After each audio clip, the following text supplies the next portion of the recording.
Y vamos entonces a la noche del 25 de octubre en Maine, Estados Unidos, cuando Robert Card, de 40 años, decidió empuñar un arma y acabar con la vida de 18 personas en dos tiroteos consecutivos en una bolera y en un bar.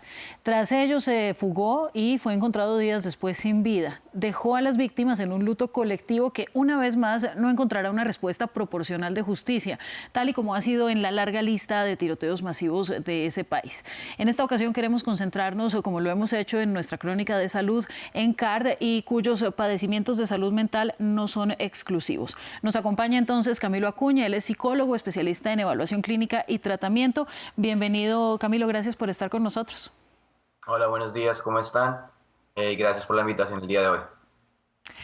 Muy buenos días también por mi parte. Yo le quería empezar preguntando quizás algo lo más básico, ¿no? ¿Qué sabemos de la salud mental de Card, de este tirador que perpetró pues todas estos dos tiroteos, y si realmente sabemos si influyó o no en este acto de violencia? Mira, realmente en cualquier tipo de comportamiento que sea disruptivo, ya sea de manera social o sea de manera particular o de manera personal, van a existir algún tipo de alteraciones emocionales, y en el momento en el que se presentan las alteraciones emocionales quiere decir que no existe como este tipo de regulación, como este tipo de mediación interna a través de los pensamientos para poder llegar a controlar las acciones o los comportamientos que las personas vayan a tener. Em, lo que sí te puedo decir en relación al tema de lo de los trastornos que de pronto la persona pueda llegar a tener en su momento es que esta ideación o este imaginario se ha mantenido durante cierta cantidad de tiempo, requiere cierto nivel de planeación para llegar al punto de ejecutar todo lo que nosotros pues claramente vimos en las noticias. Bueno, muchos se cuestionan, sobre todo en el curso de esta investigación, si Card se quitó la vida inmediatamente después del tiroteo o pasados varios días, esto después de casi una cacería policial enorme que se desarrolló en el estado de Maine. ¿Hace esto alguna diferencia? ¿Usted qué opina? Mira, pensaría yo que después de que se cometen este tipo de atrocidades como las que sucedieron o como la que sucedió en Maine, y se llega a disminuir como la intensidad del imaginario que la persona tiene en su momento cuando comete este tipo de crímenes, claramente va a llegar a cierto nivel de raciocinio en donde se va a dar cuenta de que lo que sucedió hace algunos días o los comportamientos que tuvo, pues fueron claramente fuera de los estándares de la normalidad y de las reglas sociales y legales como tal también. En ese punto consideraría yo que es como un punto de reflexión, un punto de feedback en donde yo caigo en cuenta, digo que sí estoy cometiendo ciertos crímenes y que claramente la consecuencia va a ser un poco más allá de lo normal, podría llegar a tomar ese tipo de decisiones. Yo le quería preguntar, doctor, un poco sobre estos background checks, ¿no? Estos chequeos sobre la historia clínica de las personas que quieren acceder a armas en Estados Unidos particularmente, y qué tan útiles son realmente, si eso puede hacer algún tipo de diferencia cuando estamos hablando de esta violencia armada que es tan prevalente en ese país. Claro, sí, yo pensaría que sí llegaría a ser diferencia, una notable diferencia claramente en el sentido en el que tú vas a identificar qué características mentales y comportamentales tiene una persona que está con la intención de adquirir un arma. Muchas de las veces, en muchas de las conversaciones que yo he tenido con compañeros, con amigos y colegas aquí en Estados Unidos, llegamos a la conclusión de que inicialmente las personas quieren obtener un arma es básicamente por protección. Sí, es básicamente por protección porque aquí en Estados Unidos es permitido pues protegerse de esa manera. Sin embargo, no sabemos qué trastornos, qué antecedentes familiares, comportamentales, antecedentes genéticos, cuál sea la historia familiar de las personas que van a adquirir el arma como tal. Sí sería prudente, súper necesario de que se establezca de manera puntual unos diagnósticos, la aplicación de algunas pruebas psicológicas, algunas pruebas estandarizadas que puedan brindarle a los vendedores de armas algún conocimiento un poco más allá, más general, de cuál es el estado de salud mental de los compradores para de esta manera definir si es prudente o no prudente venderle el arma a las personas.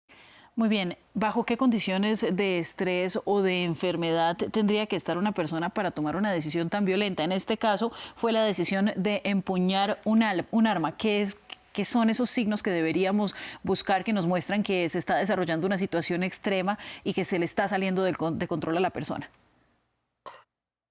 Podríamos estar hablando de algún trastorno psicótico, es decir, la persona tiene alucinaciones, tiene imaginarios, escucha voces, visualiza cosas que realmente no están sucediendo, que lo están llevando en ese momento a tener este tipo de comportamientos. Si lo llevamos de pronto a estresores mucho más aterrizados a la realidad, podemos estar hablando de algún tipo de trauma que haya sufrido de manera social, algún tipo de abuso, alguna situación del pasado que se le haya presentado y que en este momento pues pueda estar desarrollando algún tipo de trastorno de estrés postraumático también, en el que obviamente siente que la situación sigue viva, o en el presente, que se sigue presentando en la actualidad, mejor dicho. Podemos estar hablando también de cualquier tipo de nivel de ansiedad elevadísimo, cualquier tipo de nivel de, sí, básicamente eso, algún tipo de nivel de ansiedad que fue detonado, fue desencadenado recientemente por una situación similar frente a la cual él ya haya vivido, que lo llevó como tal a cometer este tipo de actos. En esa situación particular, pensaría yo que sí es necesario hacer como un estudio más profundo para identificar cuál puntualmente es el trastorno que se está presentando en la persona para poder llegar a tener una explicación. Y fíjate que si de pronto llegamos a hacer este tipo de estudios en este tipo de personajes, esas mismas pruebas que se le están aplicando a las personas durante la investigación podrían llegar a aplicarse también en el momento de la venta de las armas para intentar prevenir este tipo de actos.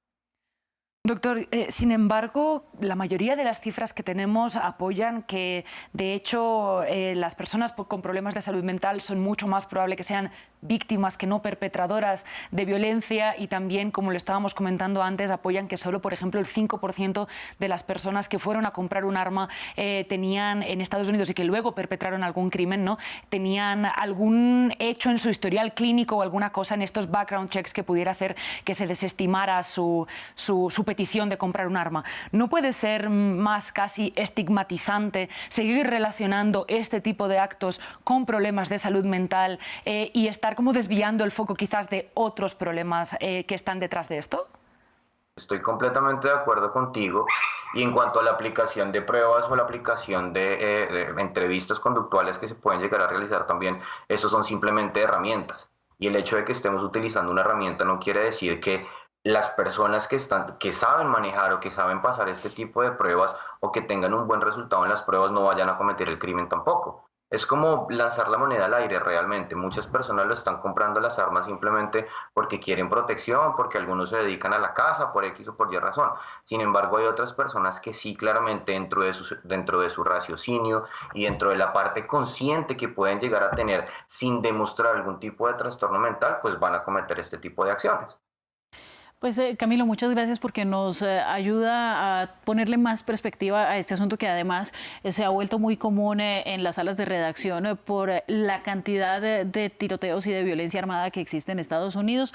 Le deseo que tenga un feliz día. Es Camilo Acuña, psicólogo, especialista en evaluación clínica y tratamiento. Gracias a usted y gracias a nuestra periodista de Salud Mar. Gracias, Ángela. Gracias, doctor. Feliz día. Muchas gracias. Vamos a hacer una pequeña pausa en Directo América. Ya volvemos con más.